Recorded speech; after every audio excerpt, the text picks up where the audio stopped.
Mistérios da meia-noite, que voam longe, que você nunca, não sabe nunca, se vão, se ficam, quem vai, quem foi.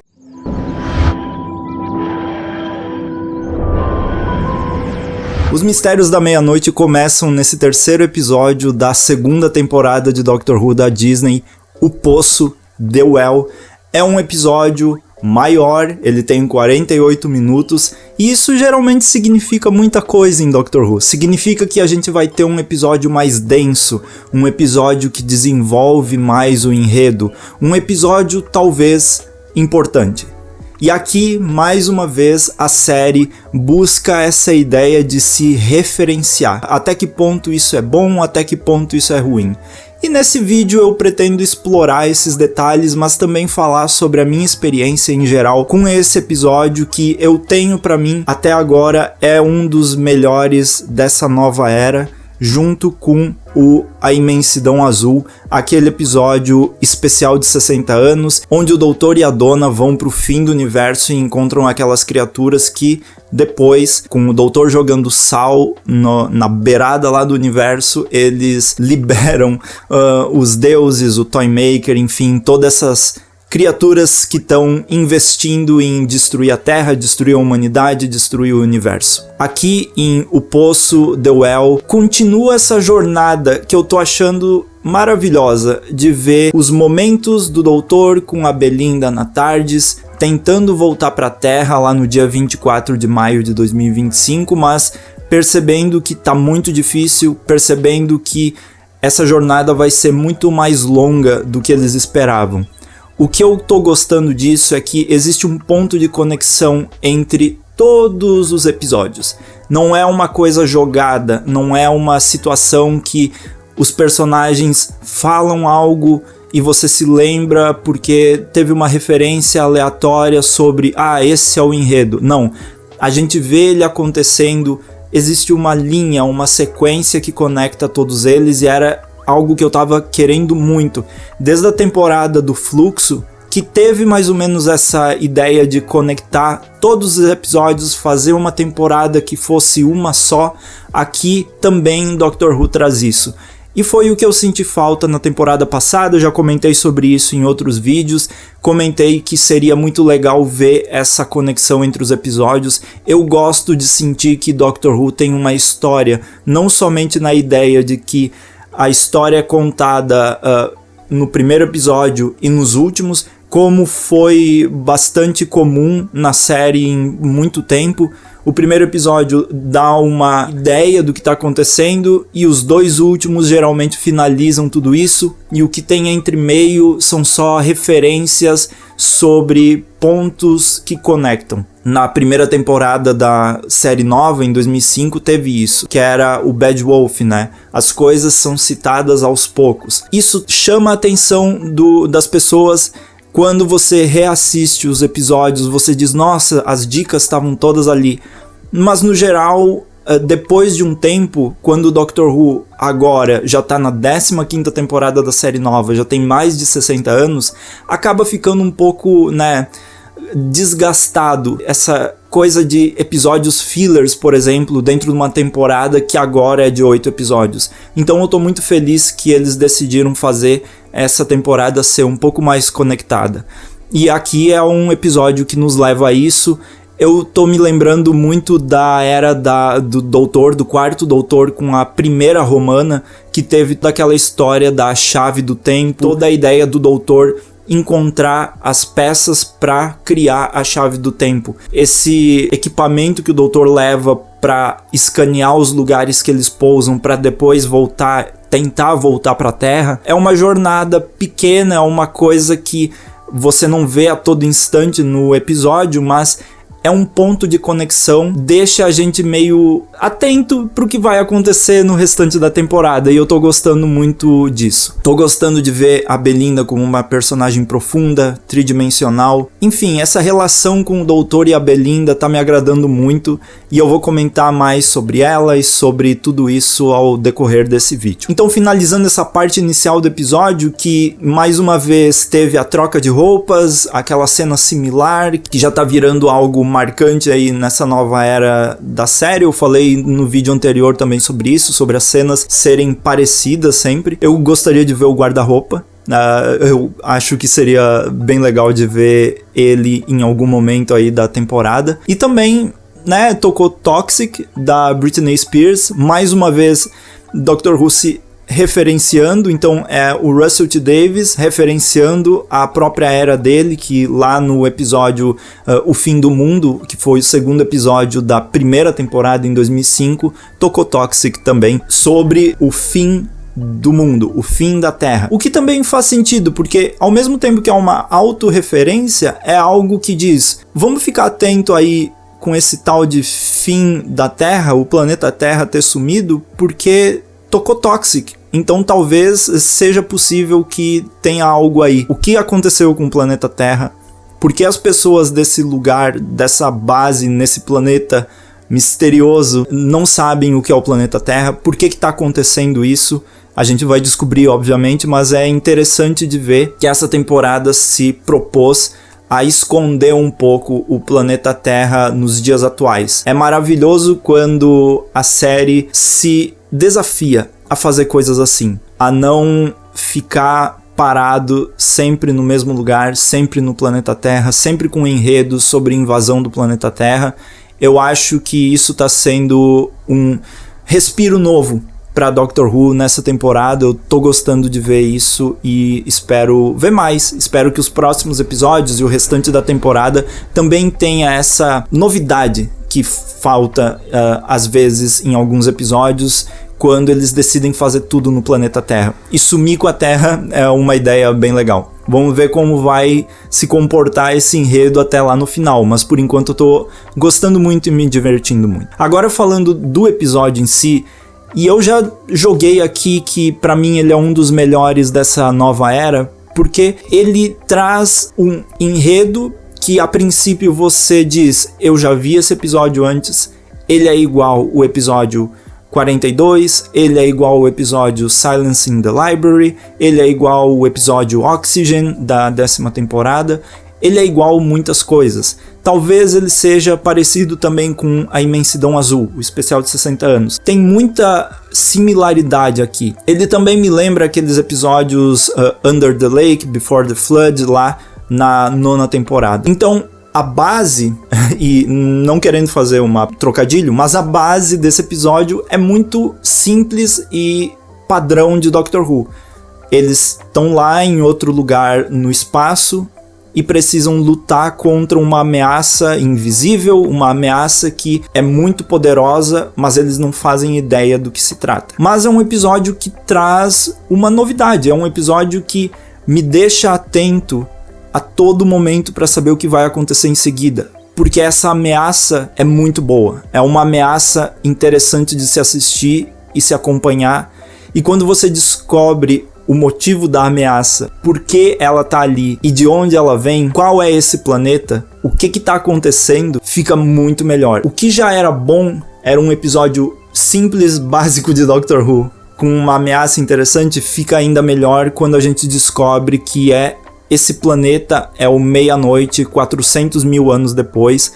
O planeta Meia-Noite lá da 4ª temporada, quando o Doutor e a Donna decidem tirar um descanso. E o Doutor é ameaçado por aquela criatura invisível, extremamente assustadora, que tá de volta. E eu gosto que esse episódio ficou em aberto também, no final. A ameaça não sumiu, ela continua. Então eu fiquei muito surpreso quando isso veio à tona, quando foi revelado, porque dá pra ver na emoção do Doutor, no momento da revelação, como tudo se encaixa, e o flashback do 10º Doutor, e eu tô falando muito da minha empolgação mesmo, porque é difícil analisar algo dessa forma, porque no momento que você assiste, o que importa é os sentimentos que estão acontecendo ali, não muito análise de enredo, análise de sei lá o que. Pra mim isso marcou muito. É um episódio que os personagens a princípio parecem ser personagens chatos, irritantes, como aquele cara lá que sempre tem o personagem burro que vai lá e faz as coisas,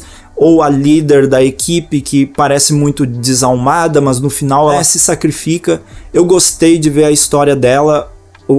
ali o final do episódio até me emocionou bastante, com as músicas tocando e toda a situação acontecendo com a Belinda. Então, nossa, que sensacional assistir uma coisa assim, ver algo que parece tão básico e clichê de Doctor Who, continuar emocionando e continuar criando essa alegria de ver Doctor Who e criando essa tensão também de assistir um episódio da série. Começa uma temporada bobinha com aquele Robot Revolution e depois vem cada vez mais ficando mais sombria, mostrando que a série consegue sim fazer coisas complexas e mais densas, e é isso que a gente tá vendo nessa temporada, esse desenvolvimento. Mas eu adorei, me conectei muito com os personagens, com aquela personagem principal ali que estava presa com o bicho nas costas dela. Eu achei ótima representação aqui. Ela é surda, eu acho que é a segunda vez que tem personagem surda em Doctor Who. Na outra vez foi em Under the Lake Before the Flood, num episódio bem similar também. E dá pra ver que Doctor Who poderia incluir ainda mais pessoas nesses episódios, porque fica diverso, fica criativo e é possível ver como a equipe de produção da série, os escritores, todo mundo decidem mostrar a acessibilidade de uma forma que fique interessante. E também o doutor falando língua de sinais, toda essa relação que existe numa dificuldade de comunicação entre os personagens, mas eles têm a legenda que aparece enquanto eles falam. Bem legal essa forma de mostrar a acessibilidade num futuro bem distante, mas também mostrar que é possível criar episódios acessíveis dentro de uma série que basicamente quase nunca traz pessoas surdas e cegas para participar de episódios como protagonistas ali. É isso, pessoas são pessoas e pessoas são de todas as formas, de todas as maneiras. E eu gosto quando o Doctor Who faz isso, ainda mais quando é num episódio tão criativo. Que bom que Doctor Who continua fazendo episódios que emocionam e que também fazem eu ter vontade de comentar sobre eles. Nossa, aqui é tudo que eu gosto de Doctor Who.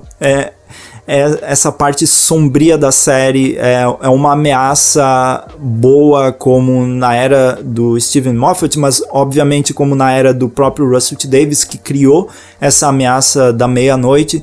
E eu sei que talvez pode ter muita gente que vai criticar porque o Russell tá pegando ideias do passado e só colocando elas de volta, mas eu também acho que o monstro aqui, a ameaça aqui, foi particularmente diferente do que foi naquele episódio específico. Aqui o monstro da meia-noite já age de uma forma diferente, ele é um monstro já que evoluiu. Em Midnight ele era bem mais contido, aqui já é uma ameaça bem assassina, mais ou menos como os Vashta-Nerada no episódio da biblioteca. E ver o doutor reagindo dessa maneira ao encontrar esse vilão, adorei. Aí eu até criei uma teoria na minha cabeça que quando o doutor conseguiu ver o monstro aqui atrás, quando o doutor conseguiu ver ele, veio através de vozes na minha cabeça e talvez tenha sido o monstro da meia-noite que cochichou no meu ouvido, mas eu comecei a pensar, e se esses vilões de Midnight fossem os Senhores do Tempo que evoluíram depois de ter sido, enfim, mortos, regenerados, as almas, os corpos desses Senhores do Tempo evoluíram para se tornar essas ameaças do planeta Meia-Noite. Talvez possa ser uma conexão interessante aí com o doutor, porque ele ficou bastante emotivo ali no momento. Não sei se era só porque esse doutor reage dessa maneira, ou ele viu algo extra nesse monstrinho aí que estava atrás da menina, mas pensei nisso. Obviamente, não, talvez nem seja, mas pensei, então fica aí o registro também. Mais uma vez, a Donna Flood tá aqui e ela tá nessa base espacial no futuro. Ela pode viajar no tempo, o que ela não fazia na temporada anterior, agora ela faz. Ela tá agindo em cada episódio de uma maneira diferente, ela tá aí se aproximando do que tá acontecendo. É bem provável que ela seja a pessoa por trás do problema do planeta Terra, né? Tem tudo pra ela ser a vilã principal dessa temporada, no final aí. E também o que me lembrou e o que tá me lembrando é mais ou menos o que foi a Susan Triad na primeira temporada, que ficou aparecendo em diversos momentos em cada episódio, mas dessa vez a Donna Flood aí tá aparecendo de uma forma bem mais óbvia, mais destacada, para mostrar mesmo que ela tá aí fazendo as coisas dela e que é pro público entender mesmo que não é só uma referência aleatória como foi a Susan Triad, ela tá ali e tá óbvia. Mas ao mesmo tempo o doutor e a Belinda não fazem ideia que ela tá agindo, eles não estão vendo ela, tudo que ela tá fazendo é escondida. E o doutor não faz ideia que a Donna Flood tá aí planejando as coisas. Eu acho legal como espectador a gente saber antes do doutor o que tá rolando e ele não fazer ideia, porque na temporada anterior ele também meio que não fazia ideia nos episódios quando a Susan Triad aparecia, mas lá no final da temporada, por algum motivo, ele, sim, ela apareceu aqui, meio que ficou estranho, e eu espero que não aconteça a mesma coisa nessa temporada, que ele diga, sim, eu tinha percebido você a todo instante. Mas eu acho que não vai acontecer, porque ela literalmente não aparece no campo de visão dele durante esses episódios dessa temporada. Mas, ótimo. Tem isso e também tem, mais uma vez, a Belinda, o que tá rolando, o planeta Terra tá morto. E ela, como uma personagem companion, tá sendo algo tão bom de assistir. A atuação da Varada Sethu é tão linda de se ver. Eu já tô colocando a Belinda como a minha companion favorita junto com a Bill.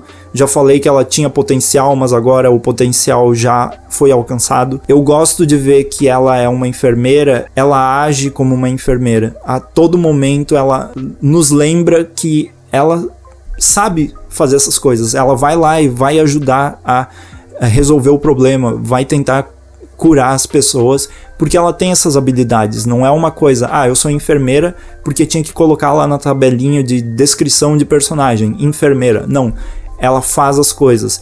E também mostra uma perspectiva diferente de uma personagem, que é, ela tá acostumada em ver pessoas machucadas, pessoas morrendo, enfim, e ela não se abala de uma forma tão profunda com isso. Sim, o episódio é de terror, o episódio dá medo, o episódio faz com que os personagens fiquem abalados pela situação que está acontecendo, mas também no momento em que eles estão procurando o que está acontecendo, a Belinda não fica em choque, não fica atordoada por causa disso, porque ela é uma personagem que já lidou com essas coisas no dia a dia dela. Então eu gosto de ver essa maneira dessa personagem agir nesses lugares com situações comuns dela, do dia a dia dela. Ela é uma personagem tão boa de se ver e tão desenvolvida e eu já começo a ter um apego tão grande nela que eu fico com medo do que pode acontecer no final da temporada. Espero que nada de ruim aconteça, espero que, enfim, eu gosto muito da Belinda e gosto dessa relação que ela tem com esse doutor. Ele também, eu tô sentindo que ele tá muito mais maduro no papel e espero que isso só fique ainda melhor. Nada mais a acrescentar, provavelmente esqueci tanta coisa, mas o destaque mesmo é como é possível fazer um episódio que a princípio poderia ser clichê, normal, se tornar algo que lá no final você diz, nossa, valeu a pena assistir tudo isso. E Doctor Who ainda continua conseguindo criar esses momentos marcantes e se autorreferenciar, trazer vilões de volta sem ser algo chato. Eles conseguem fazer isso de uma forma que me deixa muito feliz. Mas eu peço então agora para você dizer nos comentários o que você achou de todo esse episódio, o Poço. Diga aí todas as suas opiniões, compartilhe o vídeo também, faça o que for necessário. E muito obrigado por assistir até agora e eu te vejo no próximo vídeo. Até mais e tchau.